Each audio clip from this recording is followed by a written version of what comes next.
सभी दोस्तों को नमस्ते। दोस्तों, शिक्षा मनोविज्ञान का आज अपना टेस्ट नंबर 12 है, जिसकी चर्चा अपने को करनी है।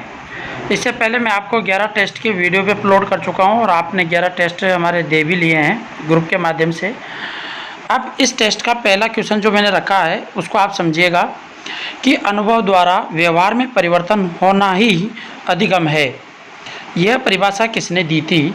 तो यह परिभाषा अपने पास में दी थी गेट्स ने, अर्थात अनुभव द्वारा व्यवहार में परिवर्तन होना ही अधिगम है, ऐसा गेट्स ने कहा था। तो इसका राइट आंसर होगा सी ऑप्शन। नेक्स्ट क्वेश्चन है इसके अंतर्गत, जिसमें आपसे कहा गया है कि अधिगम को प्रभावित करने वाला व्यक्तिगत कारक है। अधिगम को प्रभावित करने वाला व्यक्तिगत कारक है। तो व्यक्तिगत कारक होता है परिपक्वता आयु, समन्वय समूह, अध्यापक, संचार के साधन।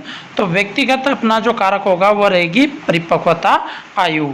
इसके बाद में नेक्स्ट क्वेश्चन है इसका क्वेश्चन नंबर 3, जिसमें आपसे कहा गया है कि यदि गणित का ज्ञान भौतिक के अधिगम में सहायक हो तो वह है सकारात्मक स्थानांतरण, शून्य स्थानांतरण, नकारात्मक स्थानांतरण, उपरोक्त में से कोई नहीं। तो हमारा इसका राइट आंसर होगा सकारात्मक स्थानांतरण, क्योंकि गणित का ज्ञान भौतिक के अधिगम के लिए सहायक हो रहा है, उसमें सहायता प्रदान कर रहा है, तो ये गति उसकी सकारात्मक कहलाती है। तो सकारात्मक स्थानांतरण अपन कहते हैं इसको। इसके बाद में नेक्स्ट क्वेश्चन नंबर 4 है, जिसमें आपसे कहा गया है कि तत्परता का नियम किसने दिया? तत्परता का नियम किसने दिया? तो पावलोव, स्किनर, गेट्स और थार्नडाइक। हमारे पास में 4 ऑप्शन है। तो तत्परता का नियम दिया था दोस्तों थार्नडाइक ने, तो इसका राइट आंसर होगा थार्नडाइक। इसके बाद में क्वेश्चन नंबर 5 है, जिसमें आपसे कहा गया है प्रयास व त्रुटि में सबसे महत्वपूर्ण क्या है? तो प्रयास व त्रुटि के अंतर्गत सबसे महत्वपूर्ण जो बात है वह है अभ्यास, प्रेरणा, लक्ष्य, वाद विवाद। तो इनमें सबसे ज़्यादा है अभ्यास, क्योंकि प्रयास व त्रुटि अभ्यास के आधार पर ही संभव है। जितना ज़्यादा अभ्यास करोगे तो आप प्रयास करोगे तो त्रुटि भी आपकी कम होगी। इसके बाद में नेक्स्ट क्वेश्चन है क्वेश्चन नंबर 6, एक बच्चा अतीत की समान परिस्थिति में भी की गई अनुक्रियाओं के आधार पर नई स्थिति में भी समान अनुक्रिया करता है। यह नियम है किससे संबंधित है? तो यह नियम जो संबंधित है वह है हमारे पास में सादृश्यता के नियम से, अर्थात अतीत में जो उसने पुराने समय में जो क्रियाएं की है उन परिस्थितियों के आधार पर अनुक्रिया करके नई स्थिति के समान अनुक्रिया करता है।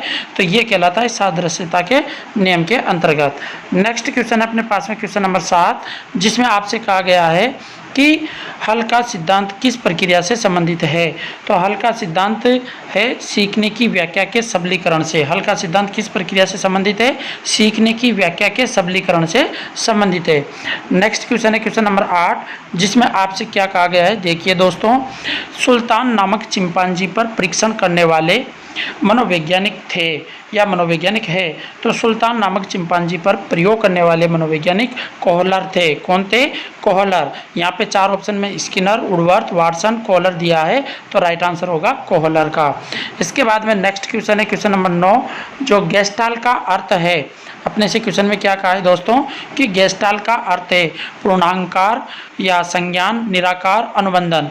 तो यहाँ पे आपको ध्यान रखना है गेस्टाल्ट का अर्थ है पूर्णांकार, अर्थात ए ऑप्शन इसका राइट आंसर है। और इस पीडीएफ का लास्ट क्वेश्चन है क्वेश्चन नंबर 10। अगर दोस्तों वीडियो अच्छी लगी हो तो अन्य दोस्तों तक जरूर शेयर कीजिएगा। क्वेश्चन नंबर 10 में कहा है मनोविश्लेषणवादी सिद्धांत के प्रवर्तक है कैटल, आलपोर्ट, फ्राइड, साइमन बिने। तो यहाँ पे हमारे पास में राइट आंसर है मनोविश्लेषणवादी सिद्धांत के प्रवर्तक फ्राइड हैं।